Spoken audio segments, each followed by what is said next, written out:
अस्सलाम वालेकुम एवरीवन। उम्मीद है आप सब लोग खैरियत से होंगे। इस वीडियो के अंदर हम लोग डिस्कस करेंगे what is happening in Kashmir at the same time कि what happened in Kashmir in the previous decades. ठीक है, 2 और 3 डेकेड्स के साथ क्या चलता आ रहा है कश्मीर के अंदर, उसको भी हम डिस्कस करेंगे। इसके क्या सोल्यूशंस हो सकते हैं उसको भी डिस्कस करेंगे। So let's begin with this discussion.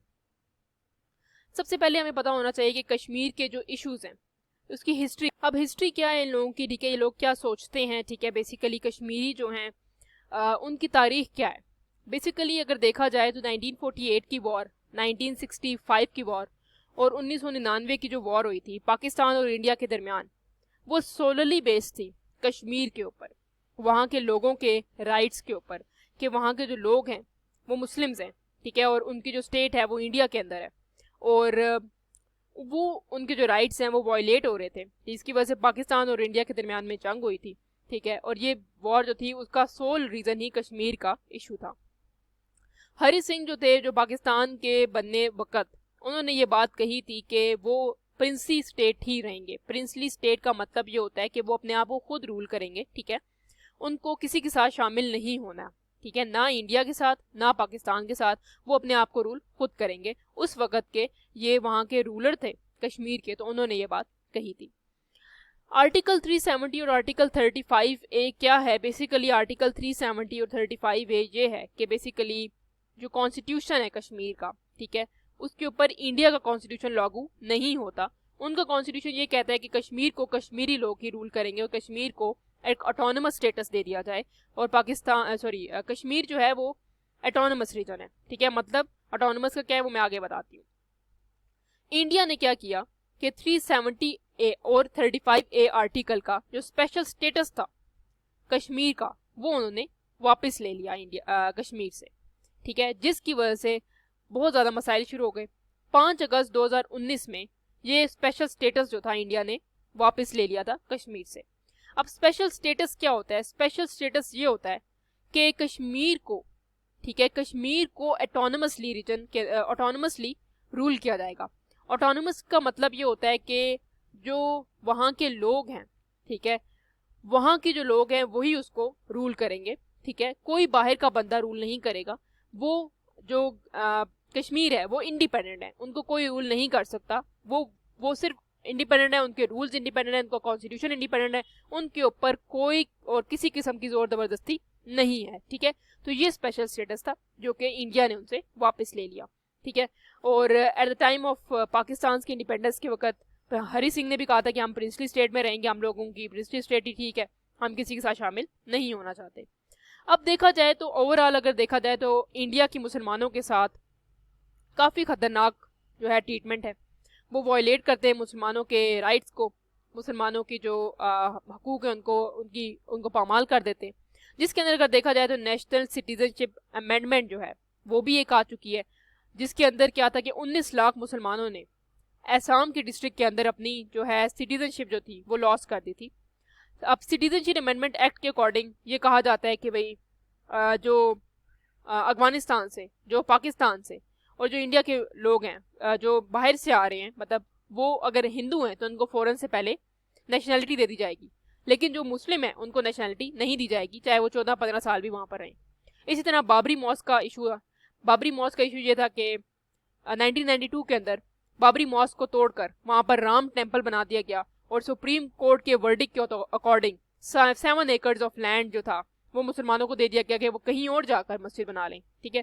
तो अगर हम ओवरऑल देखें तो मुसलमानों के साथ भी ट्रीटमेंट वहाँ के मुसलमानों के साथ भी इंडिया का अच्छा नहीं है। तो when it comes to Kashmir, तो कश्मीर में तो आबादी ही सारी मुसलमानों की है, तो वहाँ पर उनका जो है ट्रीटमेंट वो ज़्यादा ख़राब है, ठीक है। So let's move towards the solution. अब इनके सोल्यूशन क्या है? अब क्या हो रहा है वहाँ पर? अब हो ये रहा है कि मुसलमानों के राइट्स की पामाली हो रही है, मुसलमानों को उनके मस्जिदों में नहीं जाने दिया जाता, मुसलमानों को के घरों पर ब्लास्ट किया जाता है। मुसलमान जो हैं वो चाहते हैं कि हम फ्रीडम चाहते हैं, ठीक है। मुसलमान जो कहते हैं कि भाई वहाँ के जो कश्मीरी हैं वो कहते हैं हमारा 370 और 35A आर्टिकल को रीगेन दिया जाए स्टेटस। अब उन्होंने क्या कर दिया इंडियंस ने, बेसिकली इंडिया के अंदर इंडियन हुकूमत ने क्या किया कि कश्मीर के अंदर बहुत सारे हिंदुओं को बसा दिया और कहा है कि आप यहाँ पर प्रॉपर्टी ओन करें, प्राइवेट प्रॉपर्टी लें। इससे क्या होगा कि वहाँ के जो हिंदू होंगे, मतलब इंडिया के जो लोग हैं, उन्होंने कश्मीर में प्रॉपर्टी लेनी शुरू कर दी है। इससे क्या होगा कि वहाँ पर ज़्यादा ज़्यादा कश्मीर के अंदर हिंदू बसने लग जाएंगे, उनकी आबादी बढ़ने लग जाएगी। और अब उन्होंने क्या किया कि कहा है कि हमने आर्टिकल 370 और 35A आर्टिकल जो स्पेशल स्टेटस हटाया था वो हम वापस देते हैं इंडिया को, सॉरी कश्मीर को। लेकिन इसका फ़ायदा क्यों नहीं हुआ? क्योंकि उन्होंने अपनी आबादी वहाँ पर बढ़ानी शुरू कर दी है, तो इसलिए मुसलमानों को इससे कोई फ़ायदा नहीं हुआ। अब सोल्यूशन ये कि सारी गल्फ कंट्रीज़ जो हैं, यूएई होगी, बहरीन हो गया, बाकी जो ओमान, कतर, ये सब जो गल्फ कंट्रीज, इनको चाहिए कि वो एक्टिवली रोल प्ले करें, क्योंकि कश्मीर जो है वो मुस्लिम कंट्री है, मुस्लिम स्टेट है, तो उसके लिए सारी गल्फ कंट्रीज को आवाज़ उठानी चाहिए जो कि मुस्लिम है। साइलेंस जो है KSA की, किंगडम ऑफ सऊदी अरेबिया की और रशिया की देखकर बड़ी हैरत होती है। पाकिस्तान ने हमेशा आवाज़ उठाई है, ठीक है, चाइना भी आवाज़ उठाता है पाकिस्तान की क्योंकि फ्रेंड है। KSA तो बिल्कुल आवाज़ नहीं उठाता, कश्मीर के इशू के ऊपर साइलेंट है, और रिसेंटली रशिया ने भी कोई आवाज़ नहीं उठाई। यूनाइटेड नेशन का सिक्योरिटी काउंसिल का पैरा नंबर 47 है, वो कहता है कि प्लेबिसाइड कराया जाए। प्लेबिसाइड का मतलब ये होता है कि वहाँ के रहने वाले जो लोग हैं, ठीक है, एक स्पेसिफिक एरिया, एक स्पेसिफिक कम्युनिटी, वहाँ के रहने वाले लोग क्या चाहते हैं, वो किसके साथ ऐड होना चाहते हैं, पाकिस्तान के साथ, इंडिया के साथ, या प्रिंसली स्टेट, या वो ऑटोनमस स्टेटस अपना रखना चाहते हैं। तो ये होता है प्लेबिसाइड, मतलब एक काइंड ऑफ इलेक्शन होता है उस स्पेसिफिक रीजन का। Para number 47 United nation security council का यही कहता है कि प्लेबिसाइड कराया जाए, और ये बात 1949 से शुरू हुई हुई है कि प्लेबिसाइड होगा। यूनाइटेड नेशन ने कहा था कराएंगे, और अब तक 2024 आ चुके हैं और प्लेबिसाइड आज तक नहीं हो सका। मुशर्रफ के 4 पॉइंट एजेंडा है, जिसको फॉलो किया जाए तो शायद मसाइल जो हैं इंडिया और पाकिस्तान के दरमियान भी हल हो जाएं कश्मीर के ऊपर। मुशर्रफ का 4 पॉइंट एजेंडा ये कहता है कि पीपल टू पीपल कनेक्शन हो, जो लोग हैं कश्मीर के, ठीक है, वो ही उसको रूल करें, कश्मीर को कश्मीरी रूल प्ले की जाए, ठीक है। और पीपल टू पीपल कनेक्शन का मतलब ये कि इंडिया के जो मुसलमान हैं, हिंदूज हैं, वो मिलकर थोड़ा कोऑपरेट करें। सेकंड पॉइंट ये है मुशर्रफ की फार्मूला का कि Kashmir should be ruled by Kashmiris, वहाँ के लोग ही उसको रूल करें। तीसरा पॉइंट मुशर्रफ के 4 पॉइंट फार्मूला का ये है कि डीमिलिटराइजेशन होनी चाहिए, ट्रूप्स को लीव कर देना चाहिए, ठीक है। इंडिया ने जो अपने ट्रूप्स खड़े किए हुए कश्मीर के बॉर्डर के ऊपर, वो हटा देने चाहिए। फोर्थ पॉइंट ये है कि ज्वाइंट सुपरविजन हो by India and Pakistan on Kashmir and Kashmir, ठीक है। बेसिकली इंडिया, पाकिस्तान और कश्मीर मिलकर ये मसला हल करे और मिलकर जो है वो काम करे इसके ऊपर, ठीक है। सिर्फ ये नहीं है कि लड़ाई झगड़ा करना है, बल्कि मिलकर काम भी करे, मिलकर इश्यूज को रिजॉल्व भी करे। इनका ये 4 पॉइंट एजेंडा था।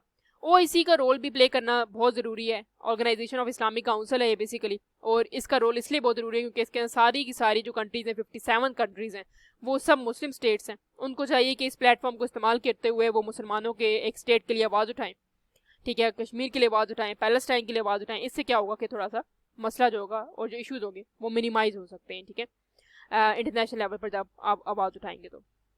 So that's all from my side, ठीक है। If you have any queries आप लोग मुझसे कमेंट सेक्शन के अंदर पूछ सकते हैं, या कुछ ऐड करना चाहें तो वो भी ऐड कर सकते हैं। Please like, subscribe and share my channel. Thank you so much.